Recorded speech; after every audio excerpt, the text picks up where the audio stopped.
안녕하세요. 성화로 알아보는 예수님의 생애 바이블 갤러리. 저는 이세라 지니아가답니다. 저는 최강의 마테오 신부입니다. 반갑습니다. 안녕하세요, 신부님. 안녕하세요. 네.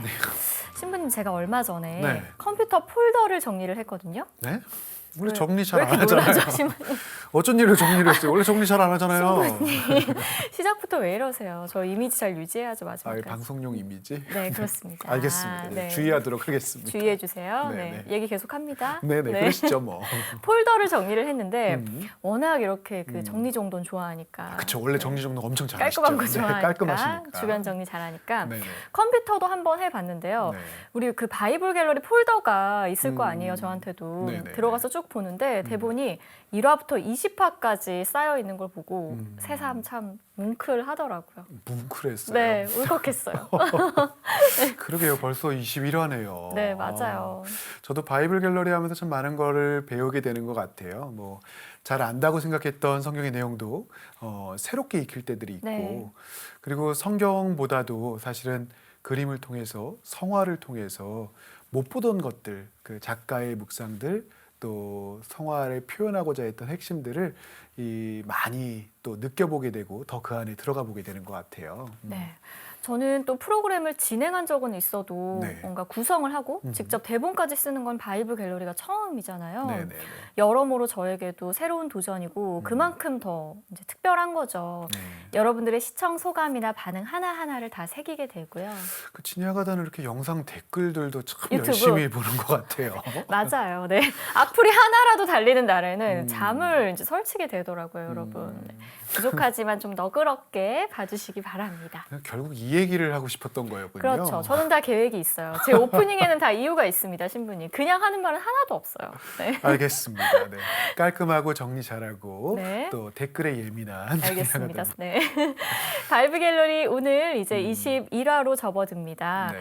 오늘 다룰 주제는요. 예수님의 예루살렘 입성입니다. 네. 음.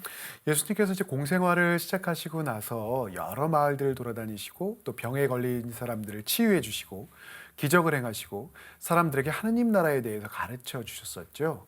그러다가 지난 시간에 봤던 것처럼 거룩한 변모를 하시게 되고 이제 드디어 당신의 최종 목적지라고 할 수 있는 예루살렘으로 들어가십니다. 예수님이 예루살렘에 입성하는 장면은 많은 화가들이 즐겨 그린 주제이기도 한데요. 성화를 소개하기에 앞서서 이걸 좀 묻고 싶어요. 네. 예수님께서 예루살렘으로 들어가신 게 왜 중요하죠, 신부님? 예루살렘으로 들어가신 거예요. 네. 뭐 간단히 얘기하면 예루살렘 입성은 이제 예수님의 순환과 돌아가심이 가까워졌다는 걸 보여주는 거겠죠. 그 예수님의 공생활 그 전반부, 특별히 갈릴레아를 중심으로 한 생활들이 이제는 마무리가 되면서 당신의 여정이 장엄한 서사시처럼, 뭐 우리로 얘기하면 한편의 드라마처럼 예루살렘을 향한 여정이라고 볼 수 있는데 그 점차 현실화가 이루어지는 순간이 되는 거거든요. 예루살렘에서 순환과 돌아가심 그리고 부활까지의 여정이 이루어지게 되고요. 당신이 메시아로서의 그 참된 모습을 보여주시는 길, 당신 계획의 최정점이라고 할 수 있는 죽음과 부활을 향해서 예수님께서 성큼성큼 발을 옮겨놓고 있는 것이니까 그래서 예루살렘으로 가셨다라는 건 굉장히 중요할 수밖에 없겠죠. 네, 어떻게 보면 두렵기도 하고 죽으러 가는 거니까 사실은 네. 비장함이 감돌 수밖에 없는 발걸음일 텐데 그런데 예수님의 예루살렘 입성을 그린 성화를 보면 역설적이게도 참 아름다운 것들이 많더라고요. 비장한 장면보다는 아름다운 것들이 많다. 그렇습니다. 네. 네. 일단 첫 번째로 소개해드릴 건 이건데요. 우리에게 그렇게 익숙한 화가는 아닐 것 같아요. 19세기 프랑스 화가이고 장 플랑드랑이라는 사람입니다. 이 작가는 제가 처음 들어보는데요. 네, 사실 저도 이번에 예수님의 그 예루살렘 입성을 다룬 성화들을 조사하다가 처음 알게 된 사람이거든요. 네. 근데 흔히 우리가 19세기 프랑스 화가라고 하면 가장 먼저 떠올리게 되는 게 인상주의 화가들이고 그 중에서도 미술사 쪽으로 주요 작가라고 알려진 몇몇 사람들이 한정이 되어 있기 때문에 네. 이렇게 새로운 화가들을 알게 될 때면 나의 그 인식의 지평과 지식의 폭이 얼마나 협소한지를 다시 좀 깨닫게 되는 그런 측면이 있습니다. 뭐 저는 전혀 모르는데요. 네. 지금 보시는 이 작품은 네. 파리 소재의 생제르맹-데-프레 성당에 있는 프레스코 벽화거든요. 네. 생제르맹-데-프레 교회는 파리에서 가장 오래된 성당으로 알려져 있는데요. 6세기에 세워졌고 이 그림은 19세기 중반인 1848년경에 그려졌습니다. 이 그림은 다른 무엇보다도 예수님께서 예루살렘에 입성하실 때의 모습을 너무나 품위 있고 또 당당하게 표현하고 있다는 느낌이 들어요. 맞습니다. 네. 예수님이 그림의 정중앙에 딱 위치하고 계시잖아요. 그리고 오직 예수님에게만 밝은 빛을 비추어서 이 나귀에 올라타서 허리를 꼿꼿이 세우고 흔들림 없는 자세로 응시하고 계신 예수님께로 자연스럽게 시선이 집중되는 것 같아요. 네, 정말 왕과 같은 그런 모습이라고 할 수 있는데 바로 그 당당함을 보여드리고 싶어서 이 그림을 첫 그림으로 골라봤어요. 네. 사실 이때 예수님의 행색은 외관상으로는 아마 그렇게 멋지지는 않았을 것 같아요. 일단은 장기간 떠돌면서 고생을 했기 때문에 여러모로 남루했을 거고 그 뒤를 따르는 제자들 역시 마찬가지였겠죠. 그러나 그분을 알아보는 사람들은 환호했고 예수님은 그런 사람들에게 둘러싸여서 예루살렘에 입성을 하십니다. 죽음을 만나러 가는 사람치고는 너무나 위풍당당한 그런 모습인데요. 그건 하느님께서 언제나 나와 함께 하신다는 확신에서 나온 당당함이기도 하고 또 자기 삶이 하느님의 뜻을 이루는데 온전히 바쳐져야 한다는 걸 깊이 이해한 사람만이 갖출 수 있는 품위라는 또 그런 생각도 듭니다. 품위와 품격 이런 단어가 좀 생각이 나게 되는 네. 것 같아요. 근데 예수님 이외에 다른 인물들은 거의 주변부처럼 처리되고 있어서 그렇죠. 당당히 예루살렘에 입성하신 예수님의 모습이 더 이렇게 돋보이게 되고 극명하게 대비를 통해서 보여주고 있는 것 같네요. 네, 확실히 이 그림에서는 예수님의 뒤를 따르는 제자들이나 예수님을 환영하는 다른 사람들의 존재가 좀 흐릿해요. 네네네. 다음 작품은요, 예수님 이외의 인물들이 이 작품과는 다르게 네. 예수님만큼이나 아니 어쩌면 예수님보다 더 큰 존재감으로 그려져 있습니다. 그런 작품들을 좀 소개해 드릴게요. 네. 지금 소개해 드릴 작품은 제가 정말 좋아하는 그림이거든요. 조토가 그린 스크로베니 가족 성당의 그림 프레스코화입니다. 스크로벤이 또 가족 성당이 또 나왔군요. 그렇습니다. 네네. 네. 부분 여러 세부 요소들이 디테일이 좀 많이 살아있는 그런 그림으로 보여요. 네, 하나하나 뜯어보면 더 사랑스럽고 너무 귀여운 그런 그림이거든요. 네, 그 얘기 듣자마자 저는 나무에 올라 있는 두 사람에게로 아무래도 눈길이 계속 가는 것 같아요. 네, 제가 너무 좋아하는 부분이에요. 너무 사랑스럽지 않나요, 신부님? 네, 저는 이런 걸 보고 있으면 참 행복해지더라고요. 정말 행복을 느낄 정도군요. 네. 사실 예수님께서 예루살렘에 입성하시는 그 순간에 누군가가 예수님을 더 잘 보려고 나무 위로 올라갔다 뭐 이런 구절은 나오지는 않거든요. 이 부분은 예루살렘 입성에 자케오의 일화를 결합한 것으로 보이는데요. 자케오는 예리코에 살았던 세관장이었고 상당히 부자였습니다. 네. 예수님께서 예리코에 들어가실 때 자케오는 그분 모습을 보려고 애를 썼지만 키가 작아서 보이지 않자 서둘러서 근처에 돌무화과 나무로 올라가서 저렇게라도 예수님을 바라보려고 하지요. 네, 얼마나 보고 싶었으면 그렇게까지 했을까요? 그러니까요. 기본적으로 자케오는 예수님에 대한 호기심과 갈망을 지니고 있었던 사람이었죠. 근데 그래도 세관장인데 세관들의 총책임자라고 할 수 네. 있는데 자신의 체면이나 사람들의 시선 따위는 아랑곳하지 않고 나무 위로 올라가야겠다 이런 생각을 한 것 자체를 봐서는 예수님을 향한 갈망이나 혹은 본인의 직업에서 오는 그런 회의감도 있지 않았을까 이런 생각들이 들기도 해요. 삶의 지혜에 대한 상당한 갈망, 목마름이 이러한 행동으로 이끌어지지 않았을까. 예수님께서는 이런 자케오에게 나무에 매달려 있는 자케오에게 자케오야 얼른 내려오너라. 오늘은 내가 내 집에 머물러야 하겠다라고 말씀하시죠. 그래서 자케오는 너무나 기뻐하며 나무에서 내려와서 아이처럼 기뻐하는 이 자케오의 모습이 상당히 인상 깊은 대목인데 조토는 바로 이 장면을 예루살렘 입성 부분과 함께 이 장면 안에 결합한 것이 아닌가 싶습니다. 당신에 대한 깊은 갈망과 사람들의 열망들, 군중들의 희망을 표현하기에 자케오는 딱 적합한 인물이었겠죠.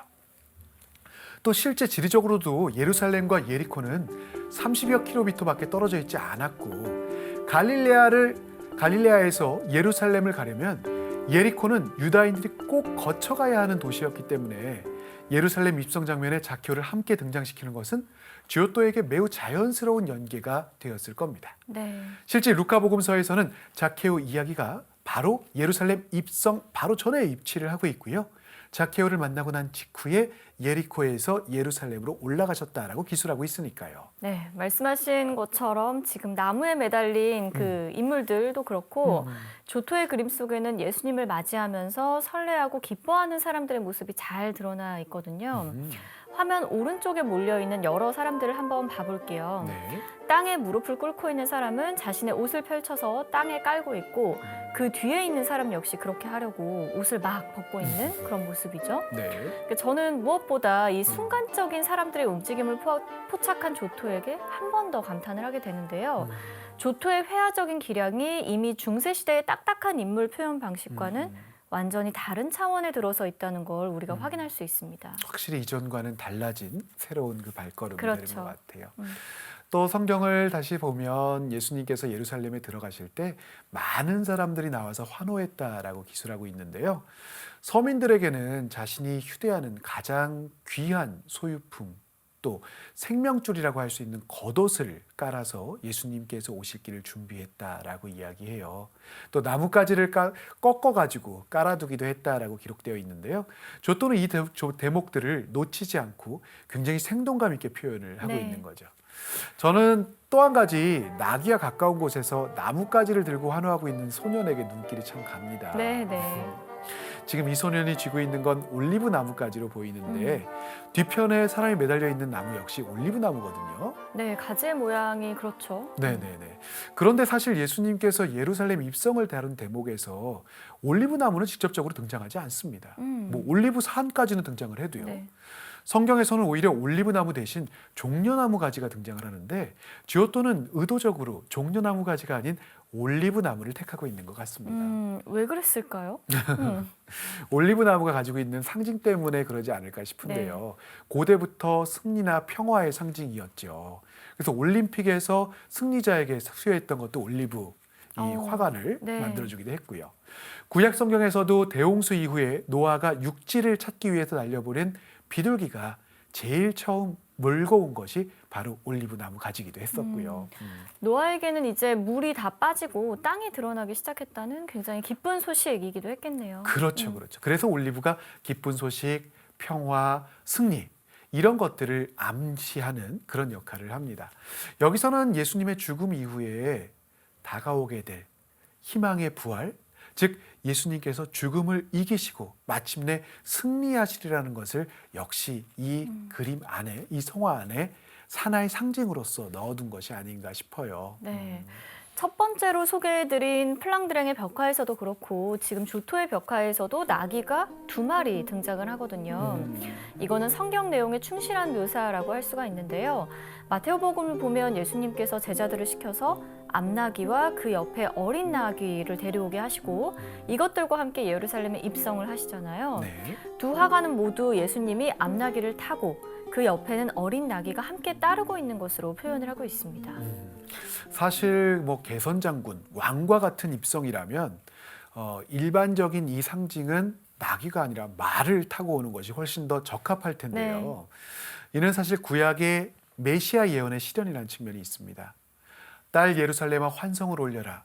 보라 너의 임금님이 너에게 오신다. 그분은 의로우시며 승리하시는 분이시다. 그분은 겸손하시어 나귀를 어린 나귀를 타고 오신다. 즉 지가리아서에 나와 있는 메시아 예언이 실현되는 것이고 또한 당신의 겸손함을 드러내게 되는 것이죠. 문맥마다 차이가 있기는 하지만 기본적으로 나귀는 성경에서 겸손함을 상징하는 동물로 여겨지거든요. 네. 조토의 그림에 대한 이야기는 여기까지 하도록 하고요. 네. 이번에는 전혀 다른 느낌의 성화를 소개해 드릴게요. 네. 벨기에 화가인 제임스 앙소르의 작품이고요. 1888년에 그려졌습니다. 조토의 프레스코화가 1300년 초에 제작이 됐으니까 갑자기 시대가 확 올라왔죠. 뭐 500여 년이 넘게 확 뛰어넘어 버렸는데요. 근데 뭐 이 그림은 성화라고 얘기할 수 있네요. 앞서 본 두 작품과는 완전히 다른 것 같은데요. 그렇죠. 그 일단 뭐가 뭔지 한눈에 들어오질 않아요. 네. 많은 작품이 그렇겠지만 특히 이 작품은 오래 들여다봐야 하는 작품인 것 같아요. 등장인물이 워낙 많고 빽빽하게 그려져 있는 데다가 어디가 그림의 중심이고 주변인지도 분명하지가 않습니다. 네. 관람객들이 말 그대로 갈 곳 잃은 시선을 경험하게 될지도 모르는 그런 작품인데요. 네. 크기도 꽤 커서요. 세로가 뭐 2m 50, 어. 가로가 4m 30 정도예요. 음. 실제로 본다면 더 혼란스러울지도 모르겠어요. 실제로 진짜 한참을 보고 머물러 봐야 될 것 네. 같은데요. 그럼에도 그럼 이 그림을 소개하고자 했던 이유가 분명히 있을 것 같은데요. 궁금한 것들을 제가 하나씩 물어보도록 하겠습니다. 대답해 주실 거죠? 그럼요. 네. 네네. 그럼 제일 먼저 궁금한 거. 도대체 예수님은 어디 계신 거예요? 여기? 중요한 질문인데요, 네? 신부님. 그런데 먼저 그 전에 음. 이 그림의 배경이 되는 장소부터 설명을 해야 될 것 같아요. 아니, 답변해 주신다면서요. 조금만 기다려주세요. 네. 알겠습니다. 알겠습니다. 이 작품의 제목이 네. 1889년 그리스도의 브뤼셀 입성이에요. 브뤼셀이요? 네, 예루살렘이 아닌 음. 브뤼셀입니다. 벨기에 브뤼셀. 어... 게다가 작품 제목에서도 알 수 있듯이 시간적인 배경도 19세기 말이고요. 네, 뭐 세기 말, 혼란의 세기 말, 뭐 이런 것들 떠올려 볼 수 있겠네요. 그렇죠. 그림을 좀 봐볼게요. 네. 브뤼셀 거리에 사람들이 가득한데 음. 이 사람들을 어떤 사람들이라고 불러야 할지 사실 잘 모르겠어요. 뭐 타락한 이들, 이상한 사람들, 가면을 쓰고 있어서 속내를 읽거나 짐작조차 할 수가 없고 모두 한 방향을 향하고 있는 것 자체가 굉장히 기괴하고 좀 섬뜩한데요. 네. 그림 맨 위 현수막에는 비베라 소치알레 사회주의 만세라고 아, 쓰여 있습니다. 예수님 만세가 아니라요. 네. 아까 신부님께서 예수님이 어디 있느냐고 했는데 네네네. 인파 속에 묻혀서 나귀를 타고 들어오고 계시거든요. 진짜 계시긴 하신 네, 거군요. 이 계시기는 계세요. 네네. 잘 보이지는 않지만 우리가 후광으로 예수님의 존재를 인식할 수 있습니다. 네. 그렇게 얘기를 듣고 찾으려고 해도 참 찾기는 쉽지 않은 것 그렇죠. 같아요. 특별히 이렇게 사회주의 만세라는 현수막이 걸려 있는 건 도대체 어떤 의미일까요? 이거는 이제 시대적인 그 배경 지식이 조금 필요한 것 같은데요. 네네. 제임스 앙소로는 산업혁명 이후에 자본력을 가진 부르주아 계급이 등장을 하고 빈부격차가 심화가 되고 물질 만능주의가 된 근대사회 병폐를 돌아보게 하는 네. 그런 작품을 많이 남긴 작가이거든요. 네네네. 대표적인 게 이 사람 작품에는 마스크를 쓴 인간들이 많이 나와요. 지금 이 작품도 많아요. 그렇지만. 네, 정말 많이 보이는 것 네. 같아요. 뭐랄까 인간성을 박탈당한 혹은 스스로 그것을 포기하거나 버린 사람들의 모습을 씁쓸하면서도 풍자적으로 보여주는 그런 그림들을 많이 그린 작가예요. 지금 이 작품도 그렇죠. 네네네. 인물 대부분이 마스크를 착용하고 있는데 이런 근대적인 인간들, 물질을 최고의 가치로 치는 이런 인간들은 합리적이고 실용적인 사고를 하는 걸 또 역시 최고로 치기 때문에 네. 기본적으로 신의 존재나 종교 자체를 인정하지 않죠. 아. 네. 그러면 이 사람들의 반대편에 있는 사람들, 뭐 자본주의의 진절머리가 난 사람들 역시 자본주의가 낳은 여러 병폐를 해결할 대안으로 사회주의를 주장하기 때문에 사회주의 만세를 외치고 있는 것이고요. 역시 자본주의 진영에서나 뭐 사회주의 진영에서나 예수님이 설 자리는 어디에도 없습니다. 예수님이 계실 곳이 없는 거군요. 그렇죠. 결국은. 이 작품에서 예수님을 찾는 것이 사실 굉장히 어려웠는데 동시에 그림 속에서 예수님을 알아보거나 뭐 환호하거나 아니 그냥 반기는 조금이나마 관심을 보이는 사람 역시도 찾는 것이 너무 어려운 것 맞습니다. 같아요. 네. 예. 돈이나 물질을 최고의 가치로 여기는 시대라면 또 그런 사람들만 모여 있는 사회라면 어린 나귀를 타고 뭐 허름한 행색으로 도시로 들어오는 예수님을 뭐 거들떠보지 않는 게 너무나 당연할 수 있을 텐데요. 제임스 앙소르의 그림에 등장하고 있는 저 수많은 사람들 중에 하나가 내 모습은 또 우리의 모습은 아닐지 이렇게 생각해 보게 되는 것 같아요. 네. 이 그림의 핵심은 어쩌면 바로 네. 그건데요. 이 많은 사람들 중 누구도 예수님을 알아보지 못하고 있거나 혹은 알아봤어도 그냥 외면한다는 거죠. 왜냐하면 내 인생에 큰 도움이 될 것 같지 않으니까. 그러니까 지금 나에게 중요한 건 당장 내게 이익을 가져다 줄 수 있는 일, 보다 실용적으로 보이는 일을 따르는 거니까요. 그 나무에 올라가서까지 예수님을 보려고 했던 지오토의 그림 속 인물들과는 사뭇 다른 모습인데요. 오늘은 그럼 이 부분을 한번 머물러 보고 좀 묵상을 해봤으면 좋겠습니다. 지금 내 모습이 내가 가지고 있는 가장 소중한 것들, 겉옷을 내어놓고 예수님께서 밟고 지나가도록 그랬던 사람들의 모습인지, 아니면 앙소로의 그림에서처럼 예수님을 외면하는 사람들의 모습에 더 가까운지 한번 생각해 봤으면 좋겠습니다. 앙소로의 그림에서 예수님은 워낙 작게 그려져 있어서 표정도 확인할 수가 없지만 예수님의 마음이 어떠셨을까 이렇게 생각해 보면 등 떠밀리듯이 인파에 휩쓸려서 앞으로 나아가시면서 길을 잃은 기분 혹은 슬프고 당혹스러운 느낌이 예수님의 마음 안에 많이 있으시지 않으셨을까 생각해 봐요. 내가 혹시 그런 기분을 느끼게 하는 사람은 아닐지, 나는 나의 삶에서 어떤 모습으로 위치하고 있는지 이 두 성화들 안에서 함께 생각해 보면 좋겠고요. 저도 그것을 한번 좀 머물러 보고 싶습니다. 네, 저도 함께 생각해 보겠습니다. 바이블 갤러리 이렇게 제임스 앙소르의 그림까지 살펴봤습니다. 오늘 준비한 이야기는 여기까지입니다. 저희는 다음 시간에 다시 인사드릴게요. 고맙습니다. 고맙습니다.